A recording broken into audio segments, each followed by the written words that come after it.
B-Tours 28, you are clear for takeoff.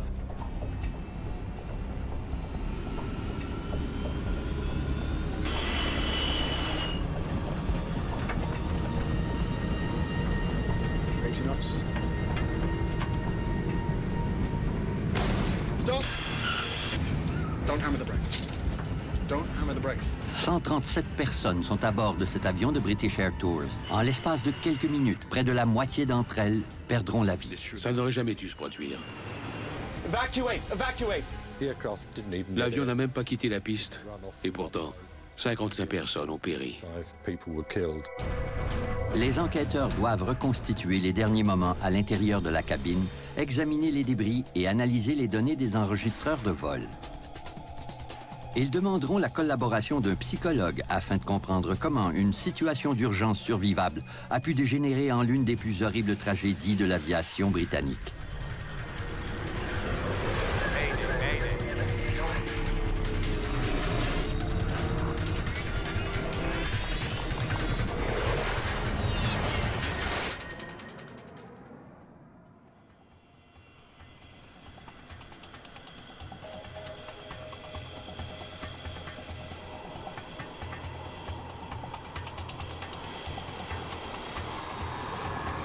Peu avant 6 heures le matin du 22 août 1985, l'aéroport de Manchester s'éveille. Les premiers avions de la matinée s'envoleront sous peu. Le vol 28 de British Air Tours doit assurer la liaison entre Manchester et l'île grecque de Corfou, avec 131 passagers à son bord. British Air Tours, une division de British Airways, offre des vols à bas prix pour les destinations vacances. Lindsay Davies et son petit ami Charlie Tixon ont choisi la Grèce. All right, let's go. On était ensemble depuis 1 an. C'était notre premier voyage, tous les deux. Voilà pourquoi on était aussi excités. Le commandant Peter Terrington est responsable du vol. J'étais le commandant principal de formation de la flotte. Le copilote Brian Love est en formation avec Terrington. Il devait prendre les commandes au décollage et à l'atterrissage. Ça faisait partie de sa formation. All right, Captain? Yep.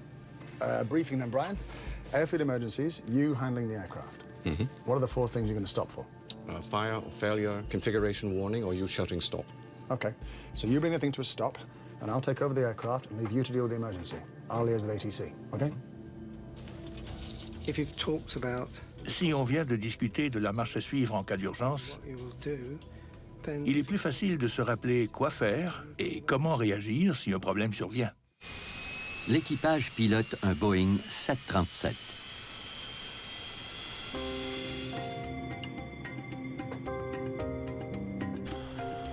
L'avion rejoint l'entrée de piste en 4 minutes à peine.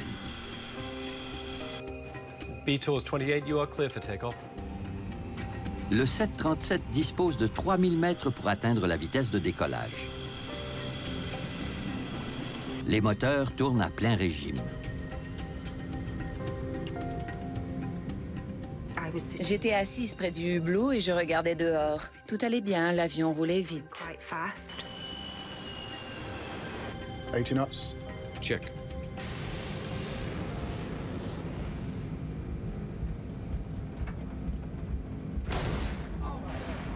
On a entendu un bruit sourd. Ça semblait venir de l'extérieur. J'ai essayé de regarder ce qui se passait dehors, mais on ne voyait rien. Le commandant Terrington doit agir vite. Stop!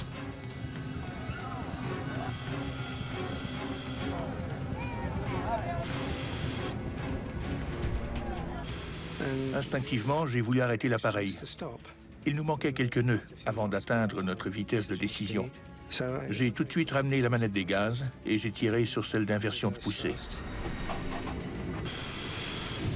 Don't hammer the brakes. Don't hammer the brakes.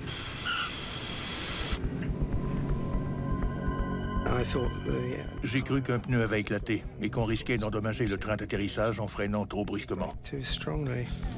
Probably nothing. I wouldn't worry. Je me suis dit que c'était peut-être un pneu crevé. Je ne m'inquiétais pas trop à ce moment-là. Je me souciais plutôt des bagages à transporter et du changement d'avion qui nous attendait.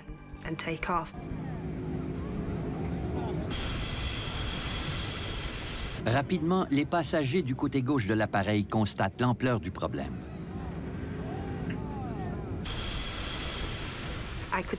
J'ai vu des flammes oranges s'échapper du moteur. À ce moment-là, j'ai compris que ce n'était pas un pneu crevé. Je me doutais que c'était bien plus grave que ça. Let me by. I'm not staying there. Je n'avais qu'une seule idée en tête, sortir de l'avion. J'étais paniquée. Je savais que le moteur était en feu et je voulais m'en éloigner. La fumée envahit la cabine. Please sit down. La sortie de secours la plus près se trouvait à l'arrière, mais je ne voulais pas y aller parce que la fumée provenait de là. J'ai décidé d'aller plutôt vers l'avant. J'ai dit à Charlie... Come on, we're going. Je me suis dirigée à l'avant de l'avion. Stop it. 28 Mike, we are abandoning takeoff. Looks like we've got a fire on number 1. Looks like there's a lot of fire. Thank you. Plane on fire, runway 24. De son siège, le commandant Harrington ne voit pas la gravité de l'incendie. Il demande conseil au contrôleur. Do we have to get the passengers off? I would do by the starboard side. Harrington décide de quitter la piste. Evacuate to the starboard side, please.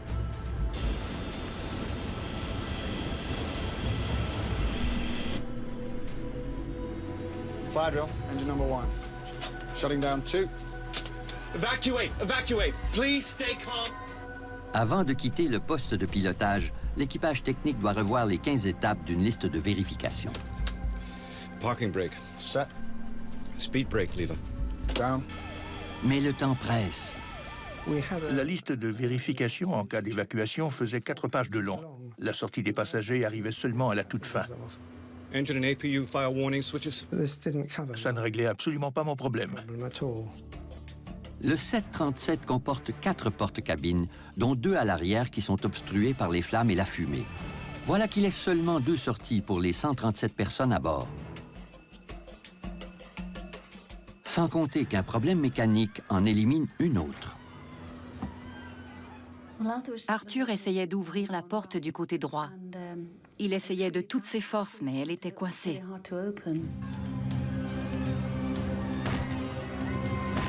La fumée se répand à l'arrière de la cabine. Les passagers ont du mal à respirer. Ils se ruent vers l'avant. Ça m'a paru une éternité avant que l'évacuation ne commence. Je me suis dit que je ne sortirais jamais de là, que l'avion allait exploser avec tout le monde à l'intérieur. Engine and APU fire warning switches. Les 137 personnes à bord sont encore vivantes, mais leur chance de survie diminue avec chaque seconde qui passe. Le vol 28 se transforme peu à peu en tombeau.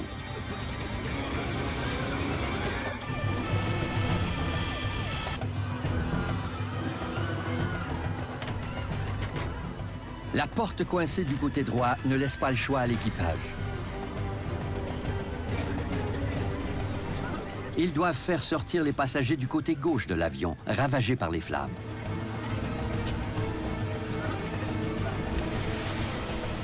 Quand on a ouvert la porte, les pompiers étaient déjà en train d'arroser la rampe d'évacuation avec la mousse qui a recouvert le plancher de l'office. On voulait commencer à évacuer les passagers, mais il y avait un bouchon et ça n'avançait pas. L'allée était étroite au niveau de l'office et les gens se bousculaient en essayant d'avancer. J'ai vu un jeune garçon qui se faisait plaquer contre le mur.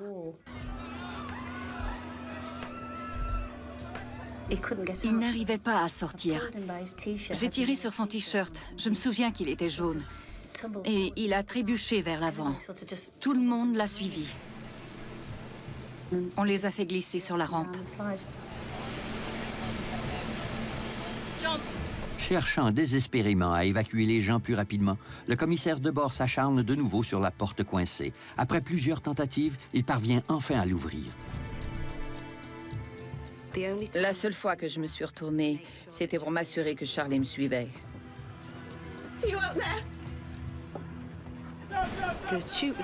La rampe était déployée et les gens sautaient directement dessus. En glissant vers le sol, je ne me suis pas retournée. Je voulais seulement sortir de là. Des dizaines de passagers sont sains et saufs, mais plusieurs sont encore coincés à l'intérieur. Il y avait une épaisse fumée noire. Charlie m'a dit qu'une fois que j'ai été sortie, la fumée noire les a enveloppés. Tout le monde criait. C'était la panique.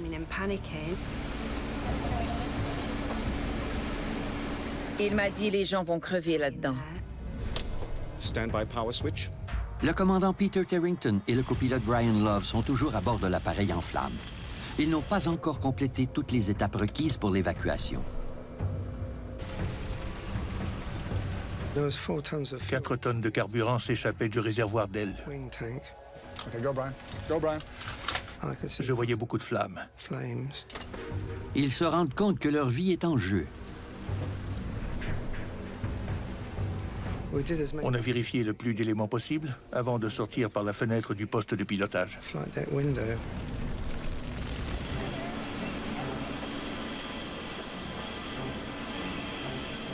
Il n'y a plus de passagers à la sortie. Joanna décide de vérifier si la cabine est bel et bien vide. La fumée était tellement épaisse qu'on pouvait presque la palper et y goûter. C'était affreux. Go.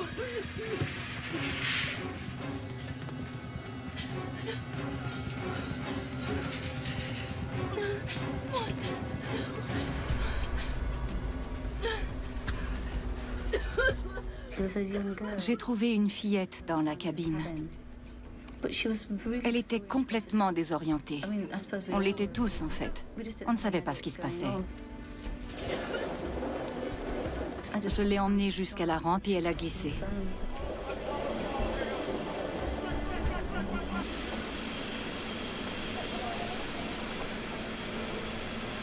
Quelques minutes après avoir quitté la piste, le vol 28 de British Air Tours est dévoré par les flammes. On est sorti du poste de pilotage qui était encore relativement intact. Et une fois au sol, on a vu une véritable épave. Ça s'est passé en quelques secondes. C'était horrible.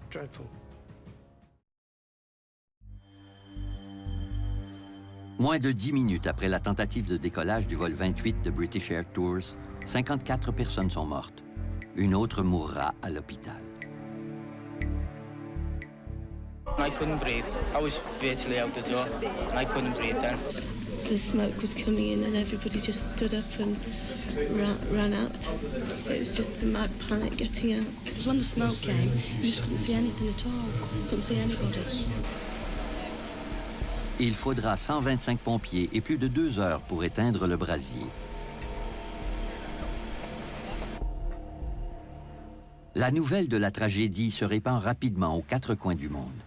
La première ministre britannique, Margaret Thatcher, se rend sur les lieux de l'accident. When we get a terrible air crash of this kind, everyone is appalled and shocked. Every single aspect of this accident will be thoroughly investigated. It has to be. C'est la 4e catastrophe aérienne de l'année. En juin 1985, un avion d'Air India a explosé au-dessus de l'océan Atlantique, faisant 329 victimes. Quelques semaines plus tard, 137 personnes ont péri dans l'écrasement d'un avion de Delta Airlines à l'aéroport Dallas-Fort Worth. Et 10 jours seulement avant l'incendie de Manchester, est survenue la pire tragédie impliquant un seul appareil de toute l'histoire de l'aviation. Le vol 123 de Japan Airlines, un 747 plein a craqué, a percuté une montagne en tuant ses 520 occupants.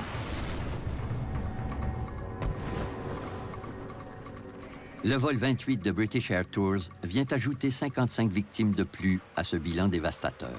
Encore aujourd'hui, 1985 demeure l'année la plus meurtrière de l'histoire de l'aviation commerciale. À l'époque, l'inquiétude gagne les voyageurs. Le service britannique d'enquête sur les accidents aériens dépêche une équipe à Manchester pour tenter de découvrir ce qui a causé la catastrophe. Parmi eux se trouve Stephen Moss, responsable de l'inspection des moteurs de l'avion. Ça n'aurait jamais dû se produire. L'avion n'a jamais décollé. Il n'a même pas quitté la piste et pourtant, 55 personnes ont péri. Chris Prothero fait lui aussi partie de l'équipe. Il se concentre sur l'incendie.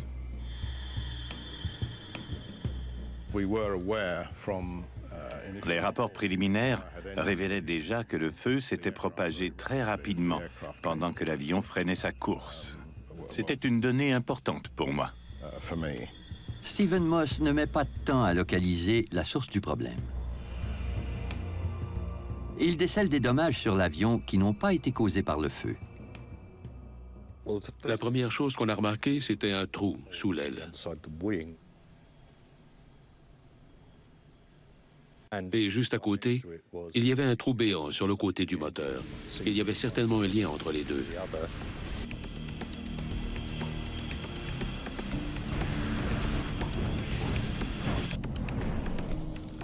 Pour faire décoller un avion rempli de passagers, il faut générer une importante poussée. Cette force est produite par l'air qui traverse une série de compresseurs pour se rendre à l'avant du moteur. La combustion se produit et l'échappement propulse l'avion. De toute évidence, quelque chose a très mal tourné avec le moteur gauche du vol 28.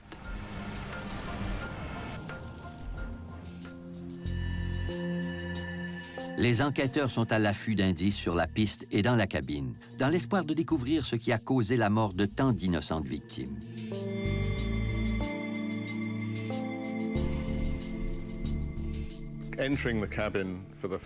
En entrant dans la cabine, j'ai senti une odeur âcre et pénétrante, commune à tous les avions incendiés.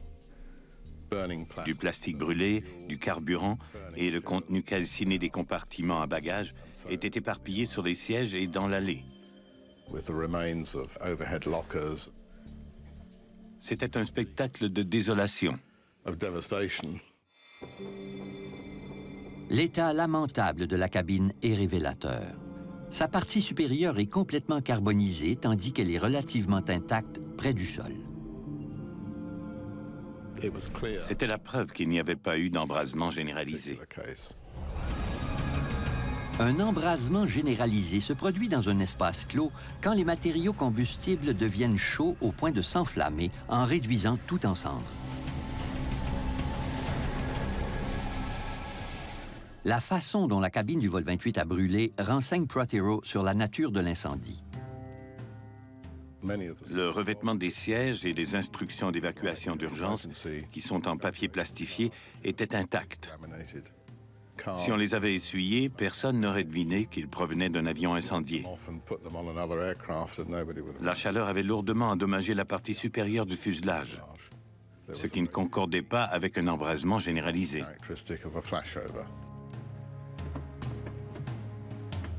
Le feu dans la cabine était important, mais il n'aurait pas dû s'avérer aussi catastrophique. Les enquêteurs se posent deux questions. Pourquoi tant de personnes ont péri et quelle est la cause de l'incendie? La réponse à la deuxième question pourrait bien se trouver à l'extérieur de l'avion, sur la piste. Les enquêteurs découvrent un gros morceau de métal en forme de dôme sur le trajet emprunté par l'avion. Stephen Moss constate qu'il s'agit d'une pièce du moteur qu'on appelle un tube à flamme.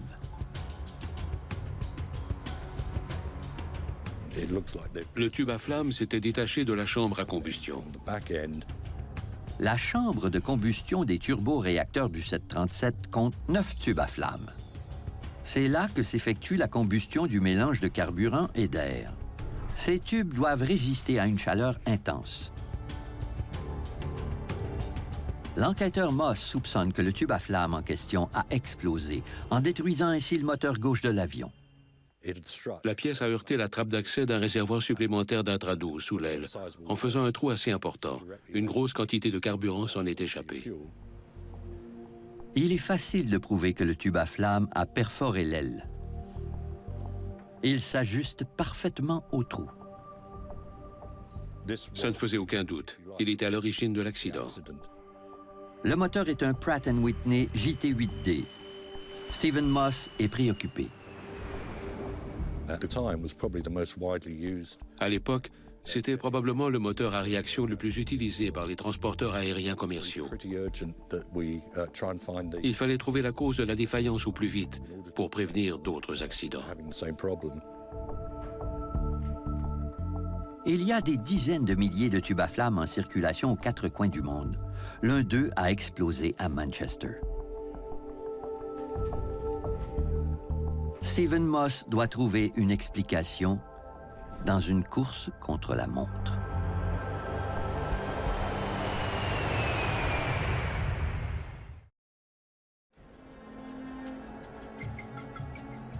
En enquêtant sur l'incendie meurtrier du vol 28 de British Air Tours, les inspecteurs vérifient le carnet de maintenance de l'avion. Ils découvrent que le tube à flammes défectueux avait déjà été réparé. Il fallait examiner cette réparation de plus près. 1 an et demi avant la tragédie, une vérification périodique avait permis aux mécaniciens de déceler de petites fissures dans certains tubes à flammes de l'avion.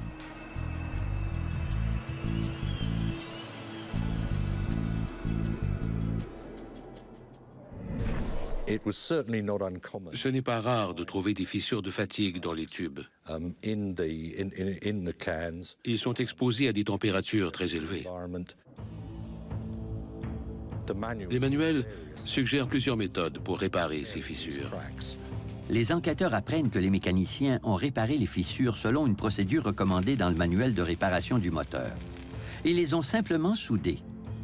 Mais la fissure sur le 9e tube était exceptionnellement longue. Le manuel de révision ne fournissait aucune précision quant à la longueur maximale des fissures pouvant être réparées, et les mécaniciens n'en avaient jamais vu d'aussi longue. Ils l'ont tout de même soudée. Après la réparation, les tubes à flammes ont été remplacés dans le moteur. Les mécaniciens ne pouvaient pas savoir que la soudure n'avait pas bien scellé la fissure. Il est impossible d'inspecter les tubes une fois les moteurs installés dans l'avion.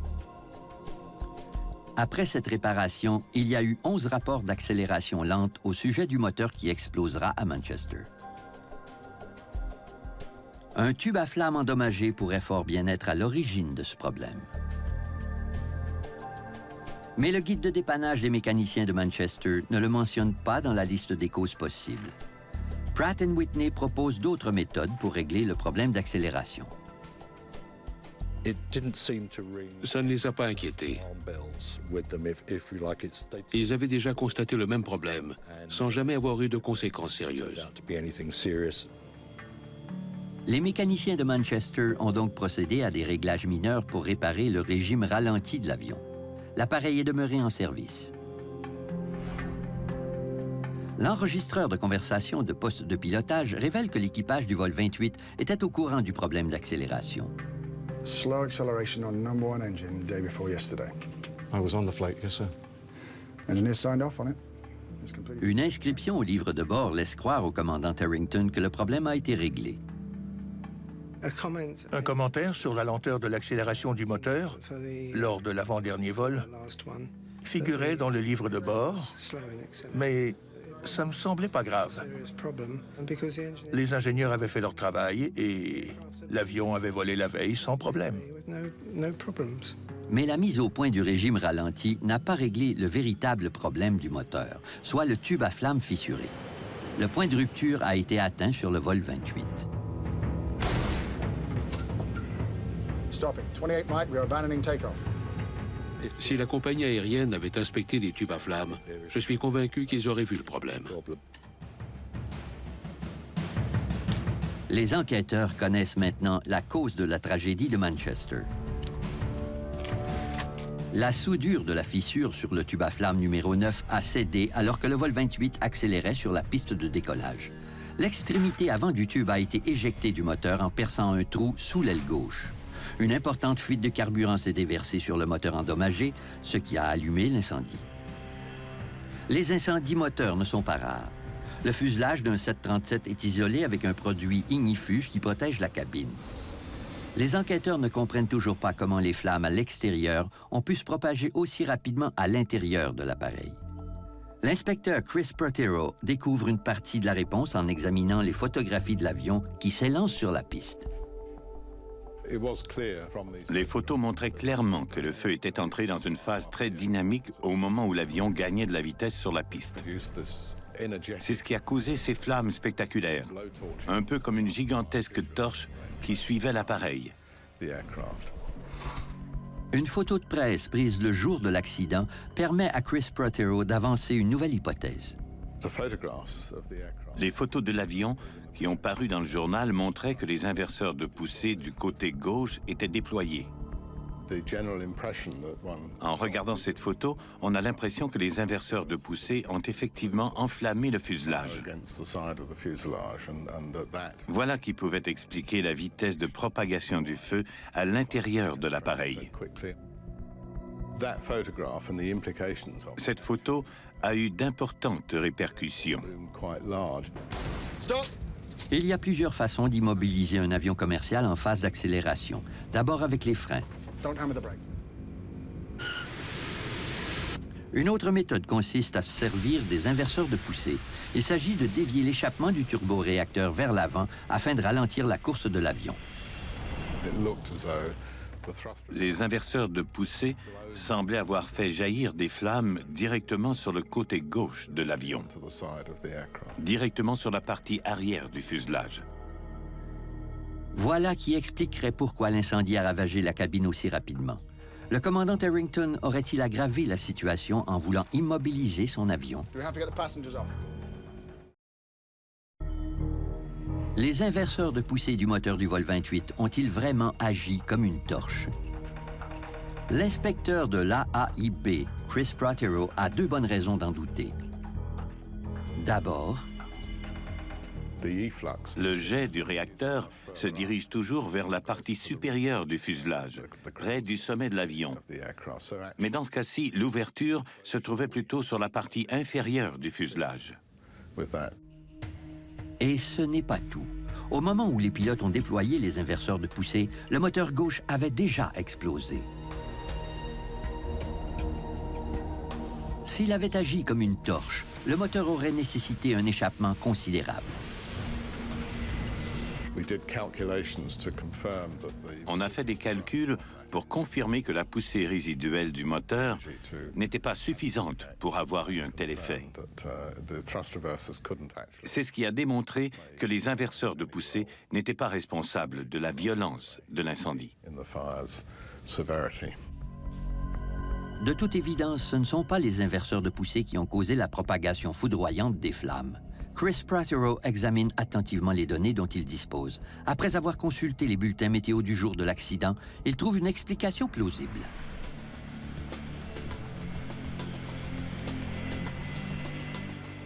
Le vent était le principal facteur responsable de la violence de l'incendie, autant à l'extérieur de l'appareil qu'à l'intérieur. Il a également eu une incidence sur les conditions qui prévalaient dans la cabine. Croyant qu'un pneu avait éclaté, le commandant Harrington a pris une décision fatidique. Dès qu'on a entendu le bruit sourd, on a ramené la manette des gaz. Je me suis dit qu'il valait mieux quitter la piste et demander au contrôleur d'envoyer un ingénieur pour vérifier les pneus. Tout comme les autoroutes, les pistes d'aéroport disposent d'une série de sorties. Le commandant Harrington a choisi celle appelée Link Delta.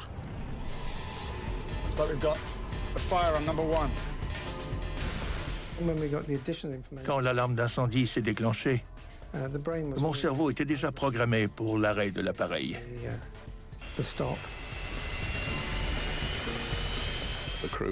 L'équipage savait qu'il y avait un feu, mais il n'en connaissait pas encore la gravité. L'avion a donc quitté la piste.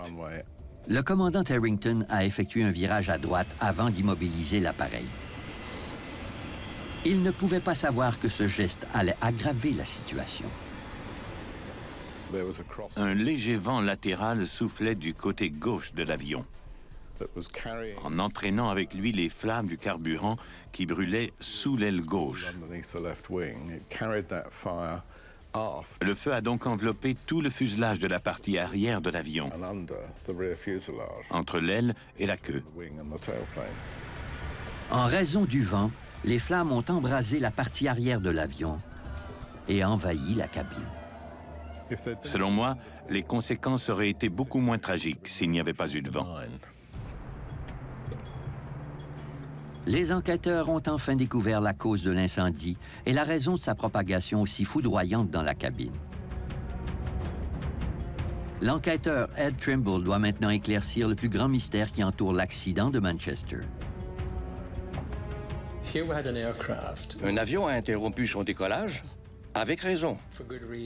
Et il est sorti de la piste pour s'immobiliser sur une voie de circulation avec diligence. Malgré tout, 55 personnes ont perdu la vie. On ne comprenait toujours pas pourquoi. Les enquêteurs apprennent que, contre toute attente, la plupart des cadavres ne se trouvaient pas dans la partie la plus brûlée de l'avion. Les autopsies révéleront la véritable cause du décès des passagers du vol 28.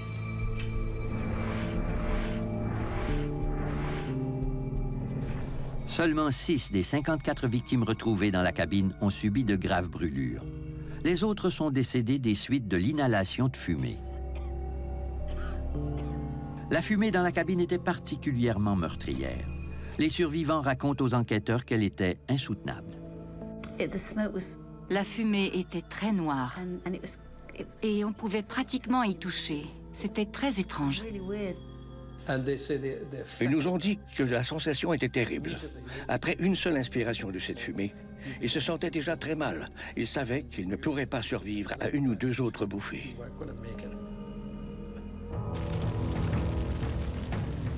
À l'époque de l'accident de Manchester, les effets d'un incendie à bord d'un avion étaient connus et documentés, contrairement à ceux de la fumée.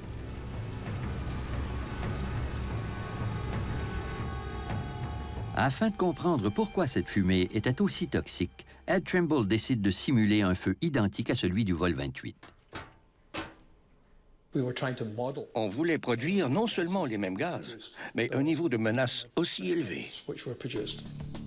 La fumée qui a envahi l'avion provenait des différents matériaux qui brûlaient dans la cabine, comme la mousse des sièges, la laine des tapis et le plastique des compartiments à bagages qui dégageaient tous des vapeurs toxiques.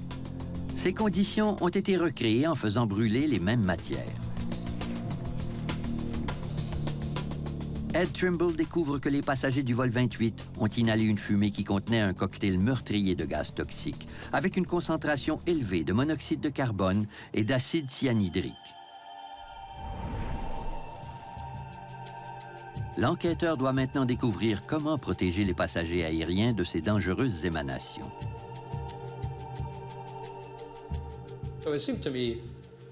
C'est évident à mes yeux que la seule façon d'augmenter les chances de survie des passagers en cas d'incendie consiste à empêcher ces gaz de combustion de pénétrer dans leur appareil respiratoire.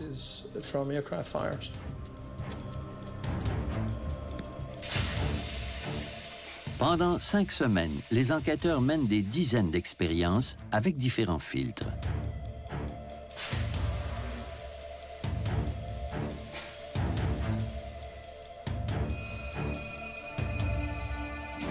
Après avoir brûlé près d'un quart de tonne de matériel pour recréer les conditions de la cabine en fumée, leur conclusion est troublante.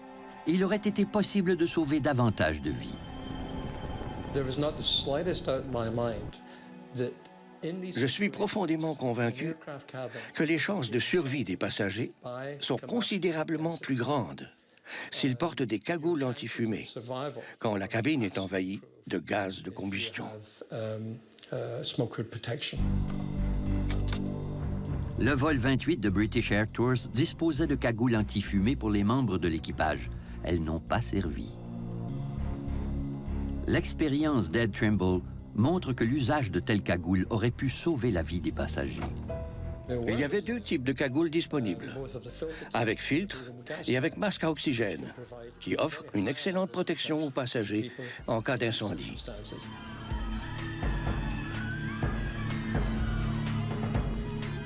Plusieurs victimes du vol 28 auraient survécu si elles avaient pu respirer quelques minutes de plus.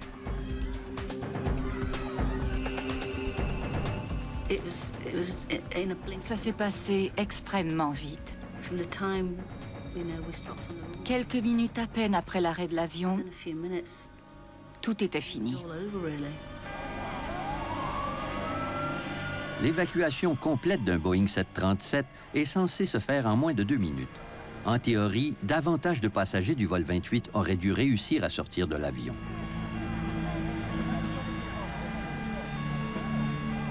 Afin de découvrir pourquoi tant de victimes sont restées prisonnières de la cabine, les enquêteurs font appel à une discipline inhabituelle.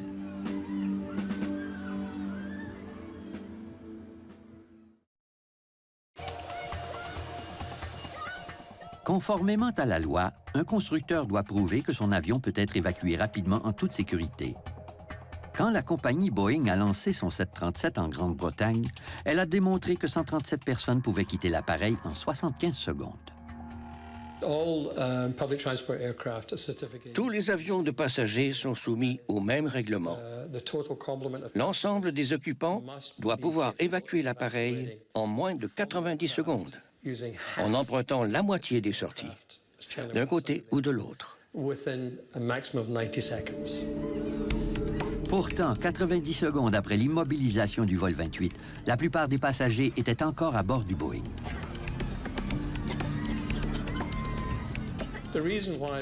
À Manchester, l'évacuation ne s'est pas exécutée en 90 secondes parce que les conditions d'évacuation d'un avion en feu sont bien différentes de celles accordant la certification. Lorsqu'on pratique une évacuation en vue d'obtenir une certification, les conditions sont idéales, sans fumée qui réduit la vision et sans passagers blessés. La cabine du vol 28 s'est remplie d'une épaisse fumée noire en quelques minutes. Dès que la fumée a envahi l'arrière de la cabine et a poursuivi sa course vers l'avant, la panique s'est emparée des passagers qui en ressentaient déjà les effets dévastateurs. Ils nous ont raconté qu'une seule bouffée de cette fumée suffisait à donner l'impression que leurs poumons se durcissaient comme de la roche. On peut comprendre qu'ils souhaitaient y échapper le plus vite possible. C'est ce qu'ils ont fait en grimpant par-dessus les sièges et les autres passagers. En moins de 5 minutes, un accident censé être survivable s'est transformé en tragédie meurtrière. Afin d'éviter la répétition d'une telle catastrophe, on s'intéresse à l'aspect du comportement humain. Helen Muir est psychologue et experte de la question de la configuration des avions ayant un impact sur les chances de survie. On lui confie le mandat d'étudier le comportement des passagers du vol 28 dans l'espoir d'expliquer le nombre aussi élevé de victimes. Il fallait apprendre comment configurer l'intérieur de la cabine de façon à faciliter l'évacuation malgré un comportement que je qualifierais de dysfonctionnel généralisé. Il ne faut pas négliger l'urgence que ressentent les passagers à sortir de l'avion. Helen Muir reconstitue la cabine du vol 28 qu'elle remplit ensuite de volontaires. Afin qu'ils se comportent vraiment comme si l'avion était en feu, elle offre de l'argent à ceux qui sortiront les premiers. La scène était surréaliste. Les gens passaient par-dessus les sièges et se bousculaient sans retenue. Quand les survivants de l'accident de Manchester ont vu les images, ils ont confirmé que ça s'était bel et bien passé comme ça.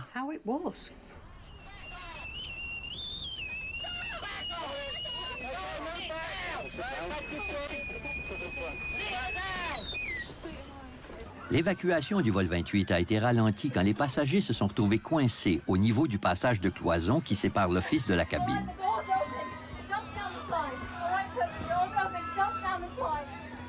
Les enquêteurs constatent que la configuration du Boeing 737 est responsable de cette congestion. Le passage de cloison ne fait que 56 cm de large, ce qui ne laisse passer qu'une seule personne à la fois.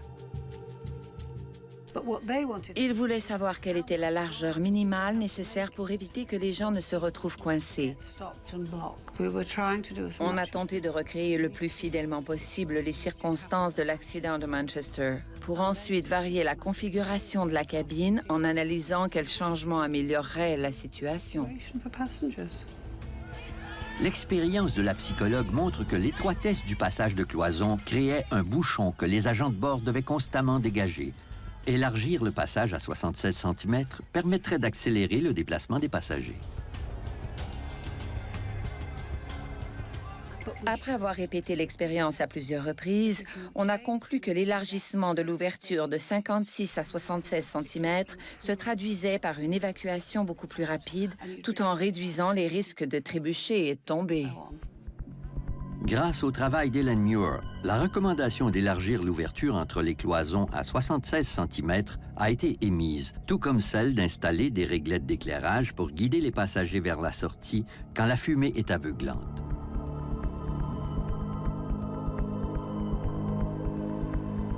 La psychologue a également trouvé un moyen de renforcer la sécurité sans redessiner la cabine. Please sit down. En menant une étude sur le comportement du personnel de cabine en situation d'urgence, elle a constaté que les passagers sortaient beaucoup plus rapidement de l'avion quand le personnel se montrait très autoritaire.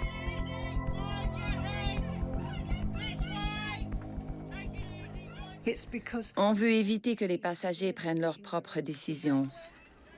Au contraire, on veut qu'ils suivent les directives du personnel à la lettre, sans la moindre hésitation, particulièrement devant la sortie. Les conclusions d'Ellen Muir incitent les fabricants à revoir la configuration des cabines pour les rendre plus sécuritaires. Mais l'usage d'un dispositif de sécurité demeure controversé, les cagoules anti-fumée. Head Trimble est fermement convaincu qu'elles devraient être obligatoires sur tous les vols commerciaux. Sans l'ombre d'un doute. Ellen Muir est sceptique. Après avoir étudié l'effet des cagoules anti-fumée sur le comportement des passagers, elle craint qu'elles ne ralentissent le processus d'évacuation. On ne dispose que d'une minute et demie ou deux pour faire sortir tous les occupants. Il ne faut surtout pas ralentir leur évacuation en leur faisant revêtir un équipement compliqué. Chaque seconde compte. Voilà la leçon la plus importante qui se dégage de la catastrophe du vol 28 de British Air Tours. Tous les experts s'accordent pour dire que 90 secondes après le premier signe d'incendie, les chances de survie à l'intérieur d'un avion sont nulles. Les passagers du vol 28 ont perdu un temps précieux en raison de l'obstruction de la porte droite de l'appareil. Les enquêteurs ont découvert que le mécanisme de la rampe s'était déployé trop rapidement en empêchant la porte de s'ouvrir. Un défaut de fabrication était à l'origine du problème. Si la porte s'ouvrait trop rapidement, le couvercle du système de rampe se coinçait. Après l'accident de Manchester, Boeing a immédiatement revu ce mécanisme pour éviter que ça ne se reproduise. Mais les recommandations du service britannique d'enquête sur les accidents aériens n'ont pas été appliquées assez rapidement pour sauver d'autres vies 6 ans plus tard. En 1991, un Boeing 737 a heurté un autre avion sur une piste de l'aéroport de Los Angeles avant de prendre feu. Plusieurs des 22 victimes sont mortes asphyxiées sans atteindre la sortie. Par contre, en 2005, l'écrasement d'un avion d'Air France à Toronto montre combien les choses ont changé.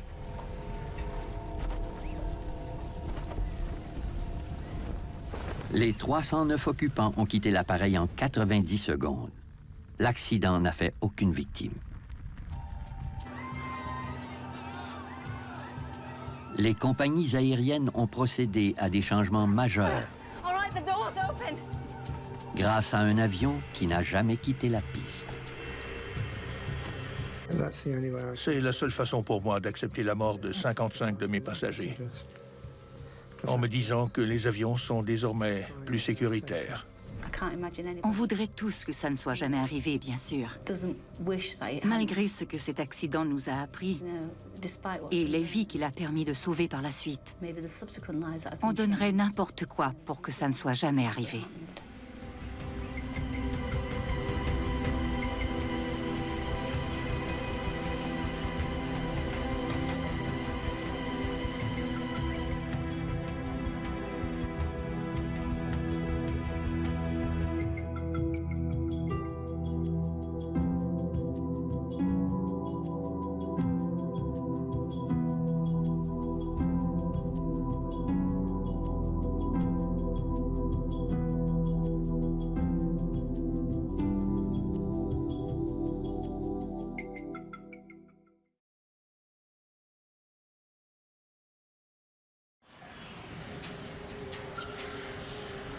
à 10 700 mètres au-dessus de la mer du Japon.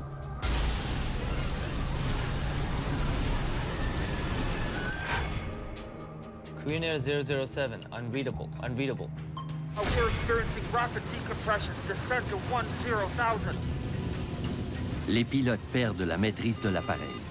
Speed brake is coming out. Un 747 avec 269 personnes à bord s'abîme dans l'océan. En quelques heures à peine, le bruit que les Soviétiques étaient responsables s'est mis à courir à Washington. La rumeur exacerbe les tensions entre les deux éternels rivaux. L'enquête s'empêtre dans les secrets et le mensonge. Les enquêteurs doivent élucider le mystère au plus vite, sans quoi l'écrasement d'un avion de passagers risque de déclencher une guerre totale.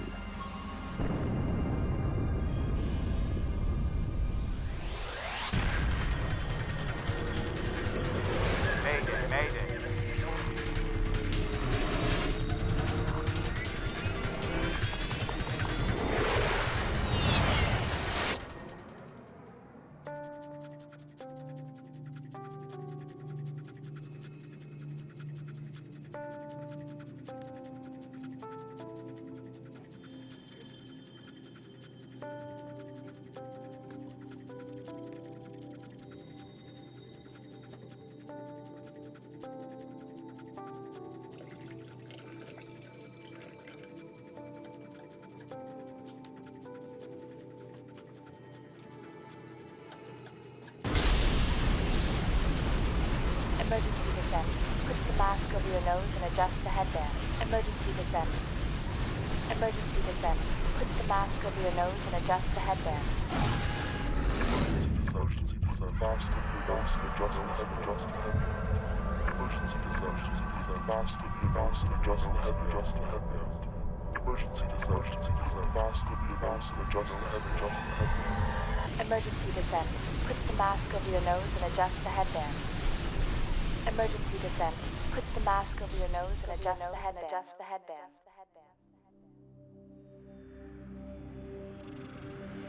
Peu après 2 heures du matin, à bord du vol 007 de KAL. Korean Air 007, position over Nippy, estimating NOCA 1826132.0. Après une brève escale à Anchorage, un 747 de Korean Airlines vole en direction de Séoul. Il a quitté New York 13 heures auparavant. Le commandant de bord, Chung Byung-in, a près de 11 ans d'expérience comme pilote chez Korean Airlines, sans compter ses 10 ans de service au sein des forces aériennes de la Corée. Cette étape du vol prévoit un trajet de 6100 km au-dessus du Pacifique Nord. Une fois que l'avion a atteint son altitude de croisière, les pilotes n'ont pas beaucoup de travail. Ladies and gentlemen, we'll soon be serving breakfast before we land in Kimpo, which will be in about 3 hours.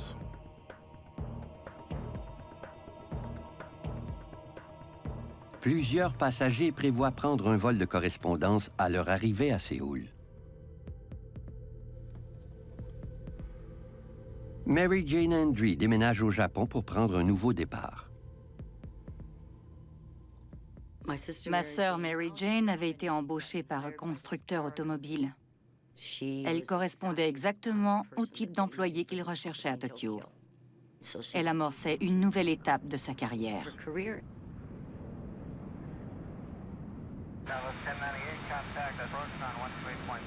15 minutes derrière le vol 007 se trouve son vol jumeau, KAL 015.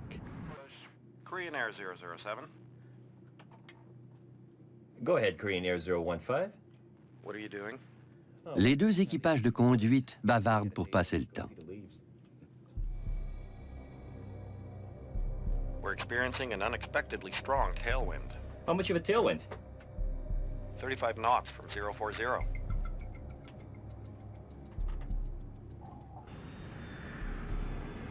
Afin de ménager le carburant, l'équipage décide de prendre de l'altitude.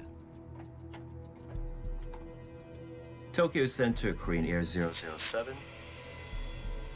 Korean Air 007, Tokyo. Korean Air 007 requests climb 350. Roger, stand by.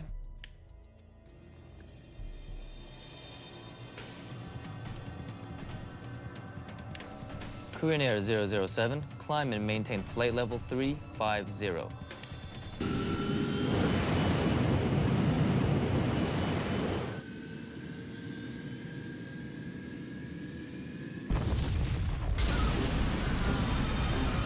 Tout à coup, sans avertissement, ils perdent la maîtrise de l'avion.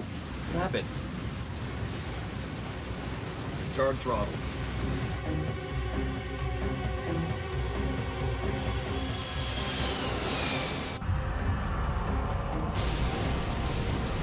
Landing gear. Landing gear. Les pilotes déploient le train d'atterrissage dans l'espoir d'empêcher l'avion de prendre de l'altitude. Altitude is going up. Altitude is going up. Altitude is going up. Speed brake is coming out. I can't descend. This isn't working. This isn't working. Engines are normal, sir. Is it rapid decompression?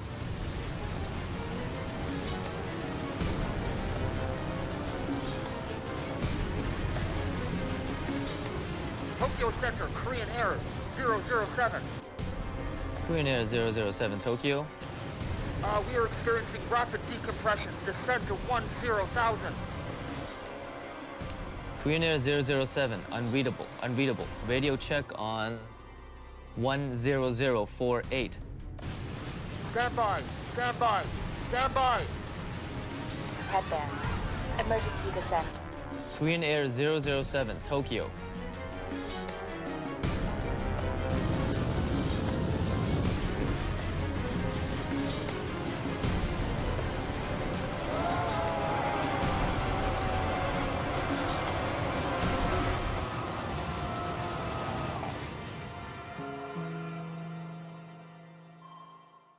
Le vol 007 de Korean Airlines avec ses 269 occupants a disparu des écrans radars.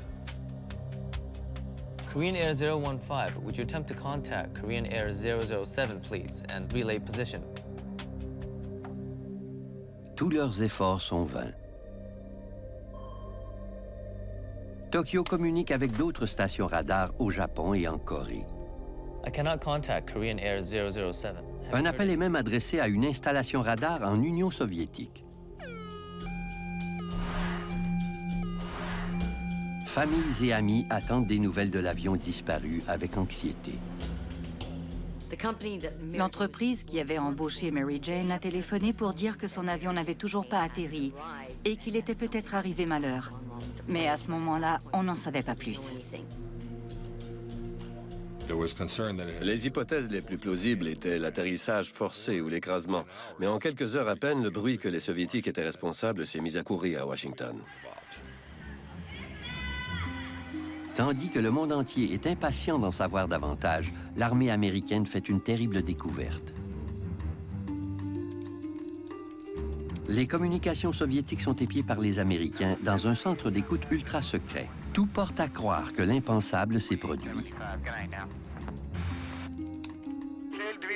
Au moment de la disparition de l'avion, des soldats américains entendent ce qu'ils croient être une mission d'entraînement de routine des Soviétiques.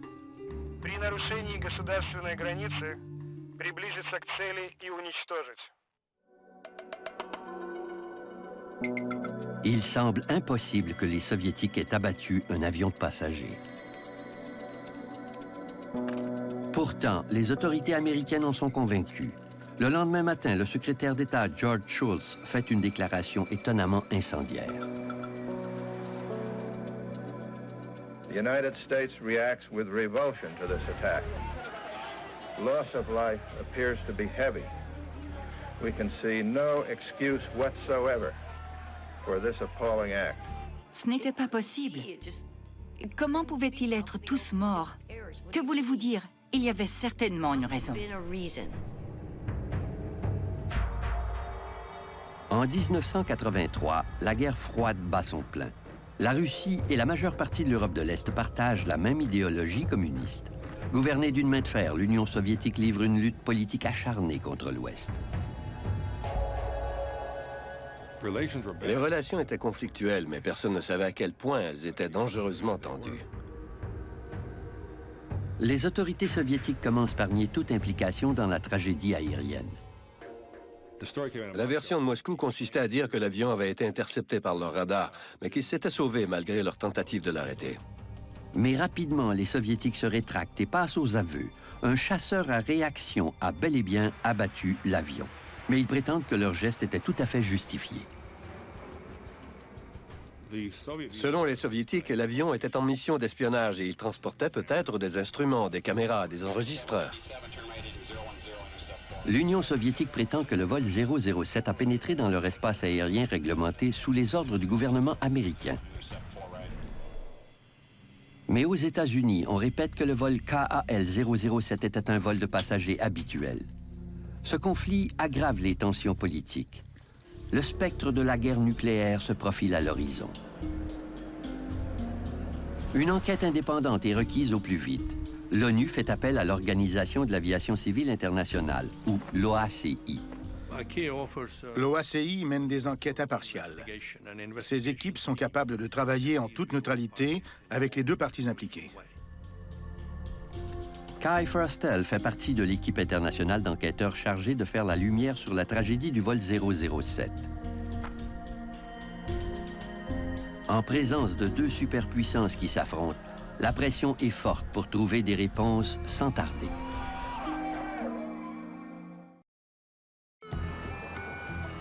Selon son plan de vol, l'avion de Korean Airlines ne devait pas s'approcher de l'espace aérien soviétique.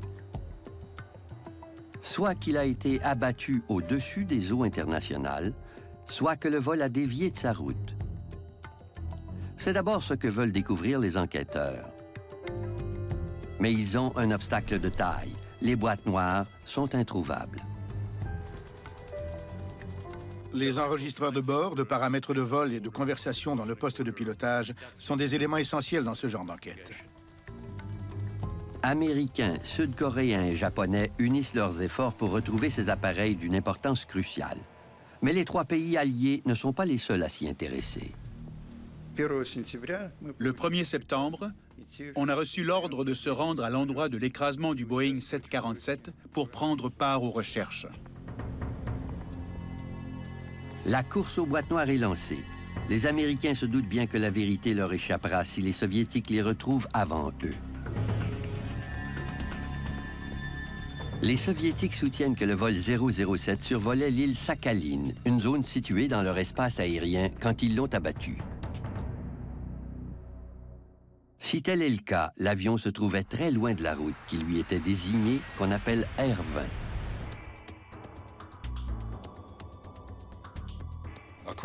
Plusieurs routes survolent le Pacifique Nord. La R20 était celle qui passe le plus près de l'espace aérien soviétique. On la surnommait la route rouge 1. Il fallait, ou plutôt, il aurait fallu prendre davantage de précautions en empruntant cette route. The coordinates they were reporting, it put them on course. Le contrôleur aérien de Tokyo, responsable du vol 007, raconte aux enquêteurs que tout semblait se dérouler normalement. Korean Air 007, position over Nippy, estimating NOCA 1826132.0.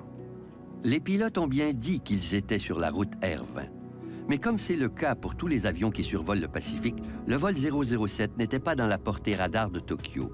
Le contrôleur devait se fier uniquement au dire des pilotes, qui pouvaient se tromper quant à leur position. Cette hypothèse tend à se confirmer lorsque les enquêteurs s'entretiennent avec l'équipage du vol de Korean Airlines, qui se trouvait quelques minutes derrière le vol 007.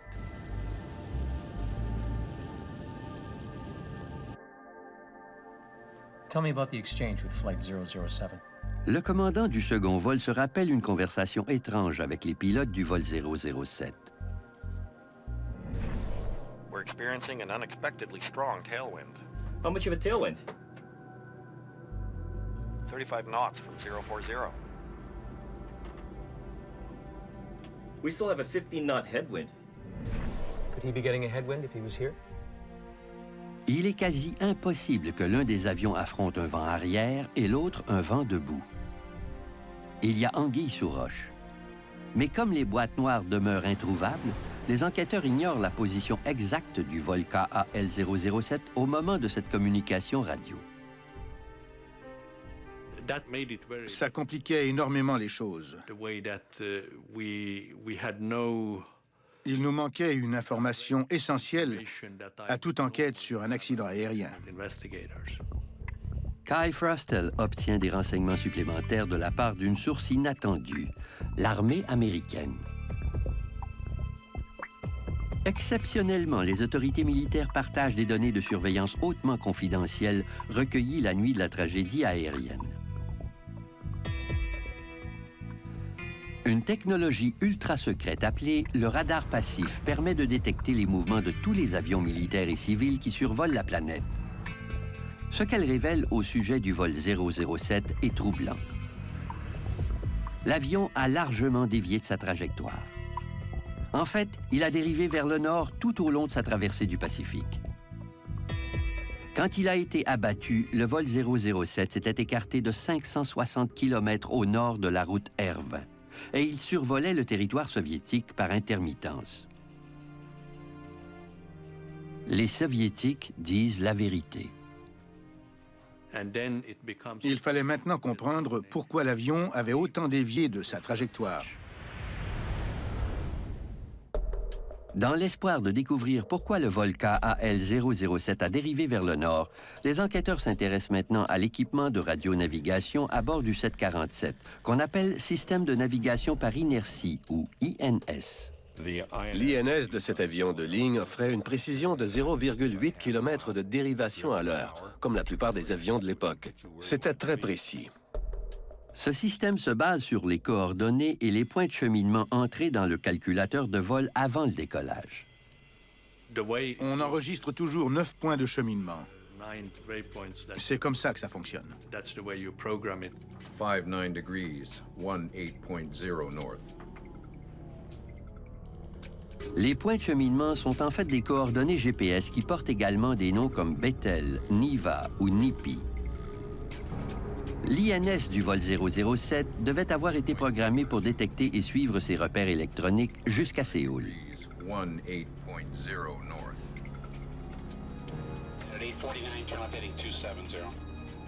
Le plan de vol a-t-il été modifié à la dernière minute? Kai Frostel écoute les communications entre l'équipage et la tour de contrôle avant le décollage en Alaska. Korean Air 007, climb and maintain flight level 310.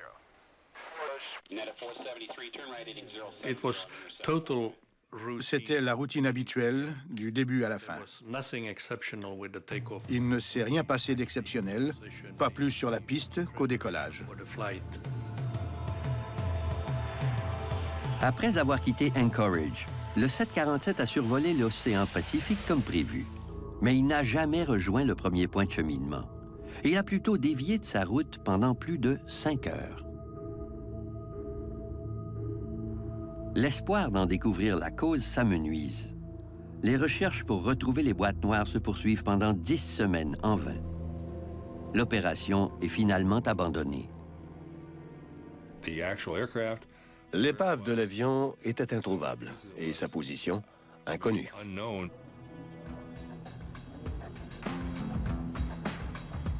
L'enquête piétine. Kai Frostel fait appel au constructeur de l'appareil. Les États-Unis et Boeing m'ont offert de faire une simulation en empruntant la même route que le vol 007. Waypoint number 2, 59 degrees, 18. La reconstitution de l'itinéraire du vol 007 dans un simulateur offre peu d'hypothèses. Une erreur a pu survenir lors de l'entrée des coordonnées dans l'INS. 60 degrees, 47.1 north. Habituellement, le copilote entre les points de cheminement et le commandant s'assure qu'il n'y a pas d'erreur. 60 degrees, 47.1 north, check. Une erreur de programmation de l'INS au poste de stationnement peut avoir mené l'avion dans l'espace aérien soviétique. Okay, let's try the flight in heading mode now. Une seconde hypothèse, moins probable, veut qu'après avoir programmé le système de navigation, les pilotes aient oublié de l'activer. En quittant Anchorage, l'avion aurait dû se fier au cap magnétique pour gagner sa route. Selon la procédure normale, en tout début de vol, les pilotes se servent d'un compas magnétique pour mettre le cap sur la bonne direction. Peu après le décollage, ils doivent activer le système de navigation qui les dirigera vers leur premier point de cheminement. Si le pilote automatique est resté en mode de tenue de cap, l'avion s'est dirigé tout droit dans l'espace aérien soviétique. En se fiant uniquement au cap magnétique, l'avion aurait volé dans la bonne direction tout en empruntant une route bien différente de celle prévue. Si les pilotes ont bel et bien oublié d'activer le pilote automatique en mode INS, ils ont commis une erreur monumentale. À cette étape-ci de l'enquête, Kai Frostel ne peut que spéculer sur la cause de la déviation du vol 007. Mais une autre question est encore plus troublante. Pourquoi les Soviétiques auraient-ils risqué de déclencher une guerre en abattant l'avion? Les Soviétiques ont posé un geste démesuré pour punir l'intrus. C'est comme tirer sur le camelot devant votre maison parce que vous craignez qu'il soit venu pour vous cambrioler.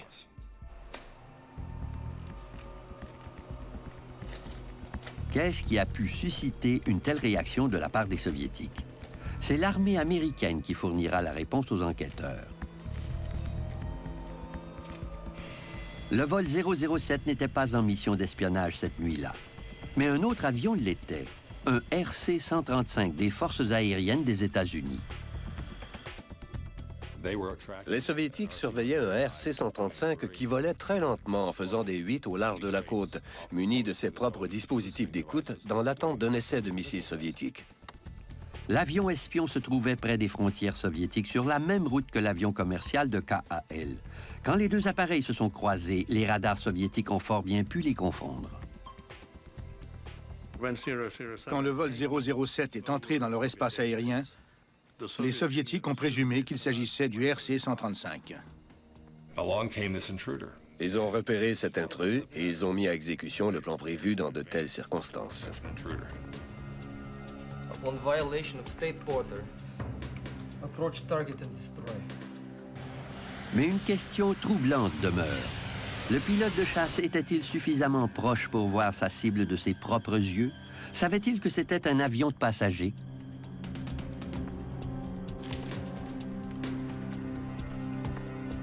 La demande d'entretien avec le pilote de chasse Gennady Osipovitch est refusée. Pour le moment, le mystère reste entier. En décembre 1983, moins de 4 mois après la tragédie, l'OACI dévoile les conclusions de son enquête. Malgré l'absence de preuves tangibles, le rapport conclut que le vol 007 est entré accidentellement dans l'espace aérien soviétique en raison d'une erreur de pilotage dans l'opération du système de navigation. Je dirais que c'était l'hypothèse la plus plausible compte tenu des informations factuelles dont on disposait en 1983. Ils ont conclu que l'avion s'était retrouvé là par accident. En ce qui me concerne, cette explication n'était pas satisfaisante. On était convaincus qu'il fallait poursuivre l'enquête. La clé de l'énigme se cache toujours dans les boîtes noires de l'avion qu'on croit disparues à jamais dans les profondeurs de l'océan.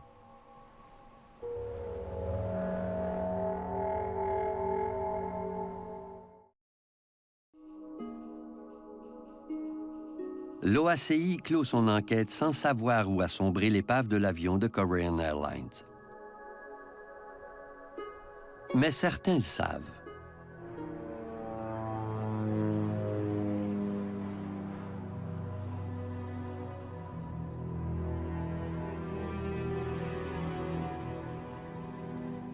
De hauts gradés soviétiques cachent le fait qu'un mois après la tragédie, ils ont retrouvé non seulement l'épave, mais aussi les fameuses boîtes noires.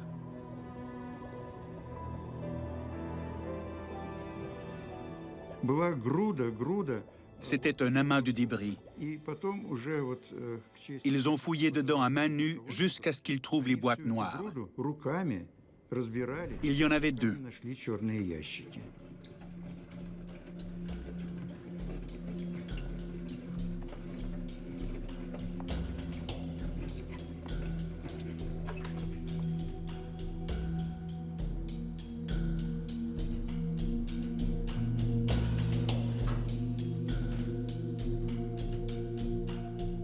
Mais les Soviétiques gardent jalousement les boîtes noires. Les renseignements sont rangés en lieu sûr.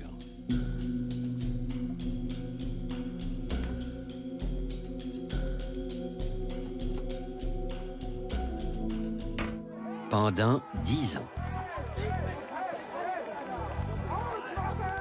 Au tournant de la décennie, on célèbre la fin de la guerre froide dans l'allégresse.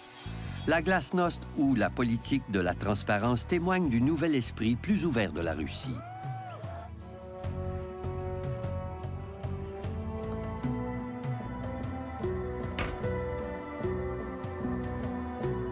Impatient de rompre avec le passé, le nouveau gouvernement de Moscou décide d'exposer la vérité.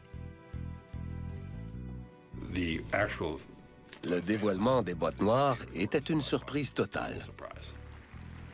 Tout à coup, elle permettait d'espérer de vraies explications. Je savais que j'apprendrais quelque chose. J'avais hâte d'écouter les enregistrements et comparer les faits avec nos conclusions de 1983. Lors d'une cérémonie officielle à Séoul en 1992, le dirigeant russe Boris Eltsine remet les enregistreurs de vol tant attendus. Un général du KGB est venu me voir et il m'a dit « Vous ne me connaissez probablement pas, mais ces boîtes noires étaient dans le coffre-fort de mon bureau depuis 10 ans. Je savais que c'était un secret international important et ça m'ennuyait énormément. Chaque matin, en arrivant au travail, je regardais mon coffre-fort en sachant que les boîtes noires s'y trouvaient. » Il a ajouté que j'allais peut-être être surpris, mais que c'était le plus beau jour de sa vie.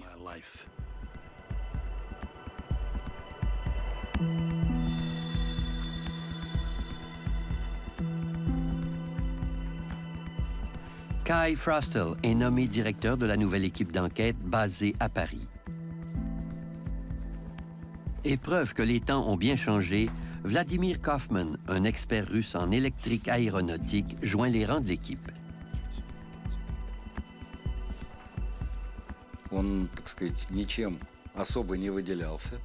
À cette époque, je travaillais à l'Institut civil de l'aviation comme enquêteur sur les accidents aériens. C'était une enquête internationale très complexe.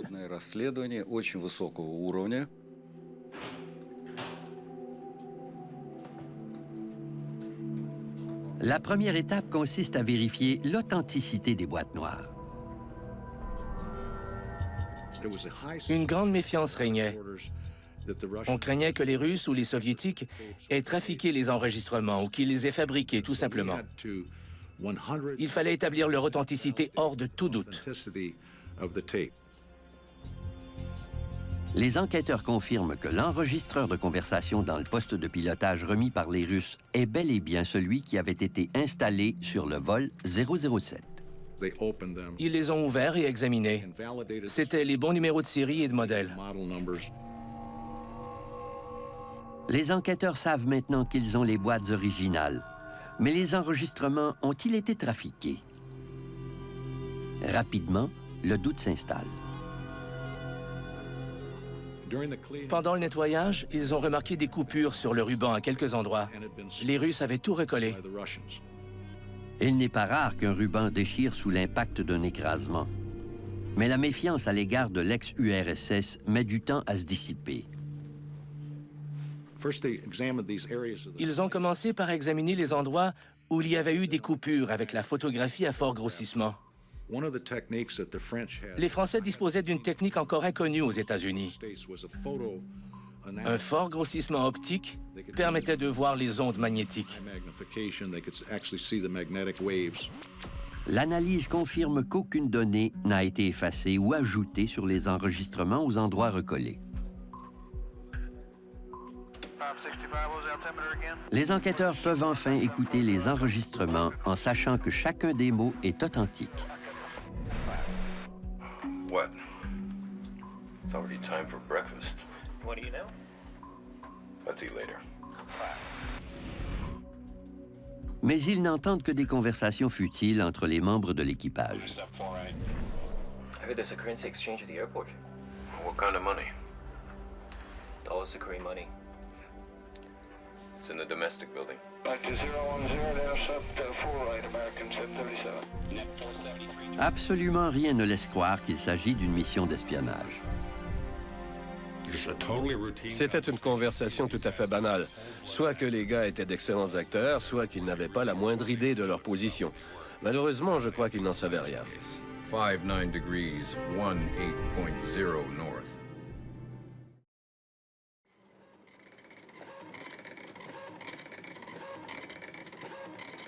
Il est peu probable que le vol 007 ait mené une mission d'espionnage.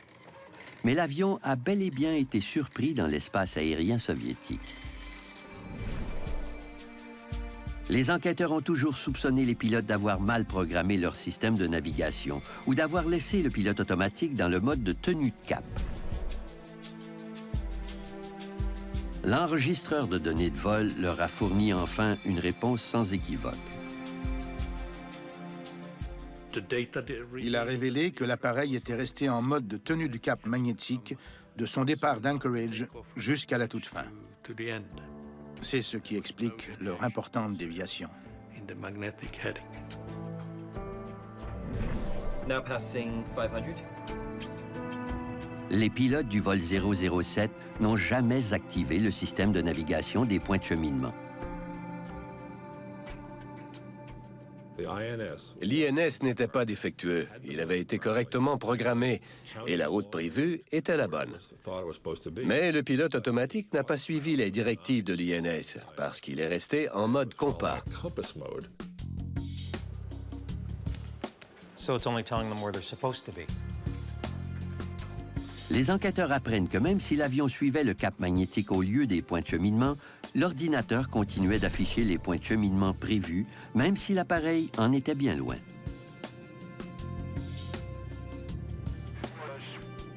Korean Air 007, position over Nippy, estimating NOCA 1826132.0. Voilà qui pourrait expliquer pourquoi les pilotes ne se sont pas rendus compte de leur erreur. En plus, un indice révélateur sur leur déviation leur a échappé. We're experiencing an unexpectedly strong tailwind. How much of a tailwind? 35 knots from 040. Un avion qui se trouvait soi-disant à quelques minutes derrière eux volait dans des conditions météorologiques complètement différentes, ce qui aurait dû éveiller leurs soupçons. Il est passé à 2 doigts de réaliser qu'il y avait un grave problème. Le pilote d'un avion qui le suivait de près lui a parlé d'un vent contraire à 180 degrés. Il y a eu une pause.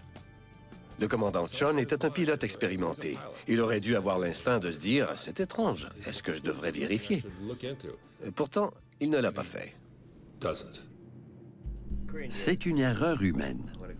Des pilotes trop sur 2 en pleine nuit n'ont pas réglé le pilote automatique sous le bon mode. Ils ne se sont jamais rendus compte qu'ils déviaient dangereusement de leur route. L'erreur est humaine. D'excellents pilotes font des erreurs un jour ou l'autre. Et de moins bons pilotes aussi. Tout le monde fait des erreurs. Les enquêteurs mettent côte à côte les enregistrements du vol 07 et les communications soviétiques interceptées par l'armée américaine. Ils obtiennent ainsi un portrait détaillé de la tragédie du 1er septembre 1983. Les pilotes étaient persuadés d'être sur la bonne route, mais après 3 heures de vol, le système de référence de cap magnétique les entraîne à leur insu dans l'espace aérien soviétique au-dessus de Kamtchatka. Au même moment, les militaires soviétiques surveillaient attentivement un avion de reconnaissance américain. Il y avait bel et bien un avion espion dans le ciel ce jour-là, et les 2 appareils se ressemblaient. Quand le vol de Korean Airlines a franchi la frontière, ils l'ont confondu avec l'avion espion. Tandis que les passagers s'assoupissent pour le long trajet, les Soviétiques ordonnent le décollage immédiat de chasseurs pour intercepter l'intrus. L'identité de l'avion était inconnue. Il y avait peut-être des indices montrant qu'il s'agissait d'un avion civil égaré et non pas de R-135. Mais les Soviétiques n'ont pas eu le temps de réfléchir. Target traveling at high speed and approaching border. Mais les chasseurs ne sont pas assez rapides. Le vol 007 quitte l'espace aérien soviétique et poursuit sa route en direction de Séoul.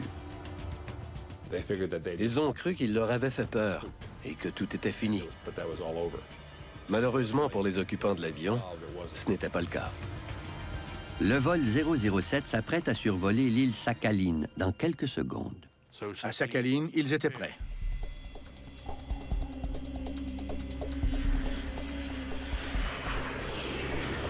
Le vol KAL-007 pénètre dans l'espace aérien soviétique pour une deuxième fois. Ladies and gentlemen, we'll soon be serving Breakfast before we land in Kimpo, which will be in about 3 hours. Target traveling at high speed and approaching borders. Target is on your heading. I can see it both visually and on the screen.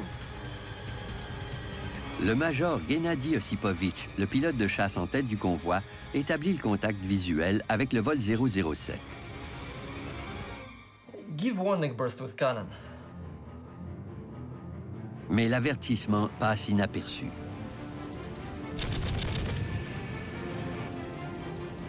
Take up position for attack.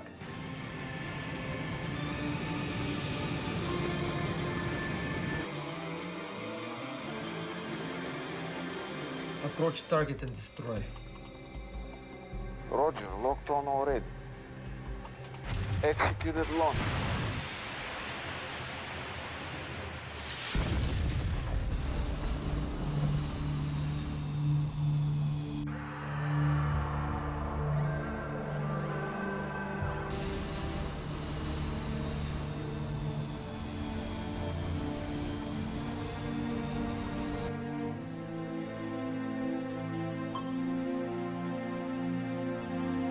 Target is destroyed. Le pilote du chasseur croyait que le 747 était un avion espion ennemi.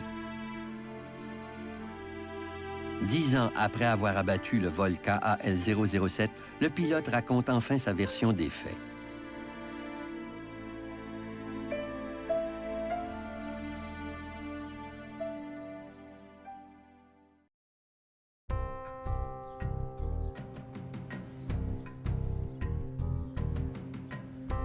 Les enquêteurs se sont longtemps demandé ce que le major Gennady Osipovitch avait vu et fait après avoir reçu l'ordre d'intercepter un avion intrus en 1983. Près de 10 ans plus tard, après l'effondrement du régime communiste, il donne enfin sa version des faits. J'ai vu l'avion. Il ressemblait à un avion civil avec ses lumières clignotantes sur la queue et sur le toit. Mais il est facile de trafiquer n'importe quel appareil en avion civil. On n'a qu'à poser des lumières clignotantes et le tour est joué. Alors je ne me suis pas posé de questions. Give warning burst with cannon.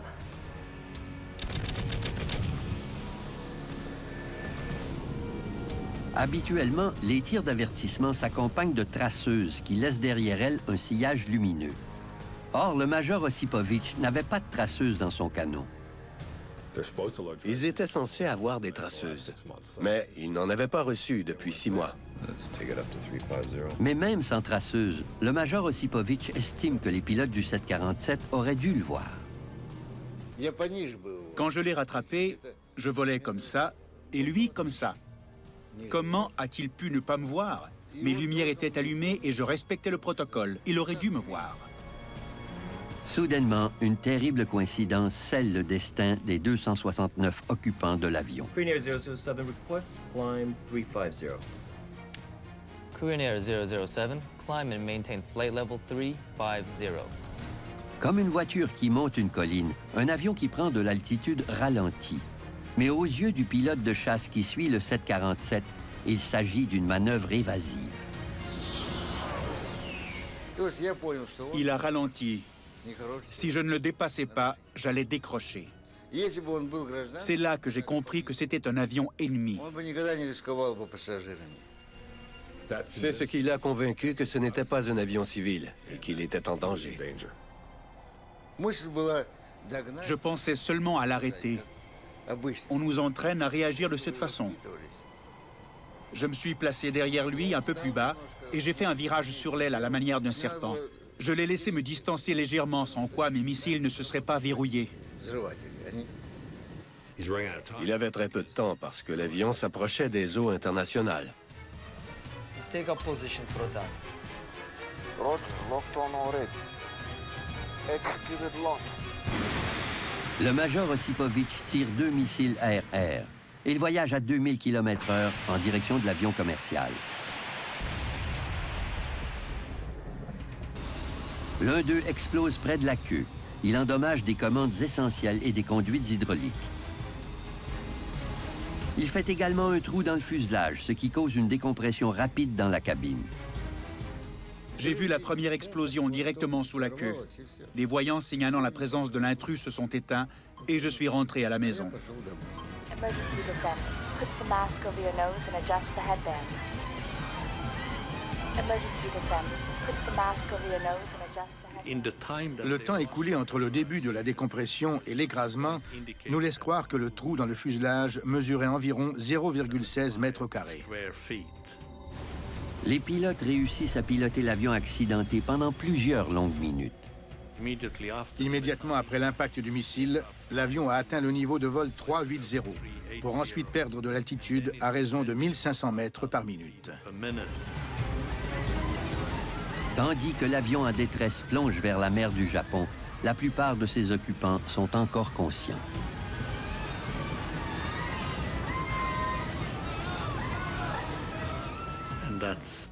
C'est à ce moment-là que l'enregistrement a cessé.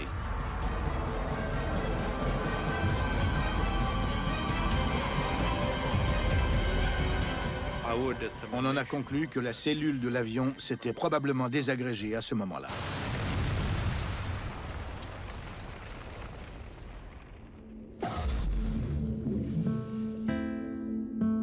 Aujourd'hui encore, le major Gennady Osipovitch est convaincu d'avoir abattu un avion espion. Il ne m'aurait jamais donné l'ordre d'abattre un avion civil ou un avion cargo. Seulement un intrus. Nous ne lui faisons pas porter le blâme, mais certaines familles l'ont accusé. Ils ont dit que c'était sa faute, qu'il avait appuyé sur le bouton et qu'il les avait tués. Il leur fallait un coupable. Il est obligé de vivre avec ce qu'il a fait. Pour réussir à dormir la nuit, il préfère croire que c'était bel et bien un avion espion, sans passagers. Il ne veut pas penser qu'il a causé la mort de 269 personnes. C'est ce qu'il veut croire, et qui pourrait le lui reprocher. En 1993, Kai Frostel a les preuves qui lui manquaient lors de la rédaction de son premier rapport d'enquête. Il peut maintenant prouver que les pilotes coréens ont commis une grave erreur qui a fait dévier leur avion de sa route. Et il sait maintenant comment le pilote soviétique a interprété la situation. La destruction du vol 007 est considérée comme un accident. Kai Frostel recommande que tous les avions de passagers soient dotés d'un voyant clair, indiquant que le pilote automatique est en mode de tenue de cap. La tragédie du vol 007 aurait pu être évitée, et c'est ça le plus terrible. C'est le résultat d'une suite d'erreurs et de malheureuses coïncidences. Quand ma sœur Mary Jane m'a dit au revoir à l'aéroport, elle m'a serré tellement fort dans ses bras que je lui ai dit « Mary Jane, j'ai l'impression que je ne te reverrai plus jamais. » Le vol de Korean Airlines m'a beaucoup affecté. Je ne l'ai jamais oublié. Et c'est un souvenir qui demeure triste. Je suis de tout cœur avec les familles des disparus, à qui j'ai offert mes condoléances.